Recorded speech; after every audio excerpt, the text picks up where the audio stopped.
గమనిక. ఆంధ్రప్రదేశ్‌లో మూడో రైల్వే లైన్‌కు ఆమోదం. అవును.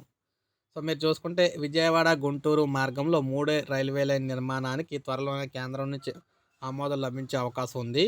కృష్ణా కెనాల్, గుంటూరు మధ్య మూడో లైను ఏర్పాటుకు ఇటీవల సర్వే పూర్తయింది. దీనికి తుది సర్వే పూర్తి చేసి సమగ్ర ప్రాజెక్టు నివేదిక డీపీఆర్‌నైతే దక్షిణ మధ్య రైల్వేకి పంపారు. అక్కడ పరిశీలన అనంతరం రైల్వే బోర్డు ఆమోదం కోసం పంపారు. ఈ ప్రాజెక్టు మొత్తం ఖర్చు 1200 కోట్లయితే అవుతుందనమాట. మూడో లైన్ నిర్మాణానికి రైల్వే నివేదిక అయితే సర్వే నివేదిక అనుకూలంగా ఉన్నట్లు తెలుస్తుంది. ప్రస్తుతం 2 లైన్‌లే ఉన్నాయి.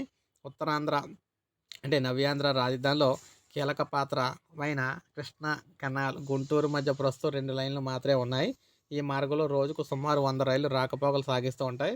దీంతో ఇది అత్యంత రద్దీగా మారింది. ఇది ప్రధాన లైన్ కూడా కావటంతో గూడ్స్ రైళ్లు వెళ్తూ ఉన్నాయి. ఫలితంగా రద్దీ ఎక్కువైంది.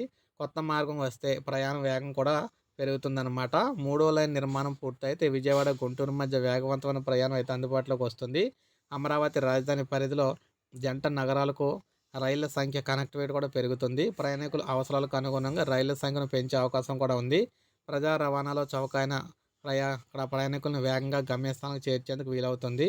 ఈ నూతన ప్రాజెక్టు మంజూరు చేయించేందుకు రాష్ట్రానికి చెందిన కేంద్ర మంత్రులు, సంబంధిత మంత్రి అధికారులతో కలిసి సమాలోచనలు అయితే వేగంగా చేస్తున్నారు. సో, ఖచ్చితంగా అన్నీ సిద్ధమైపోయినాయి కాబట్టి సర్వే కూడా పూర్తయిపోయింది కాబట్టి ఇక నెక్స్ట్ అనుమతులే రాబోతున్నాయి.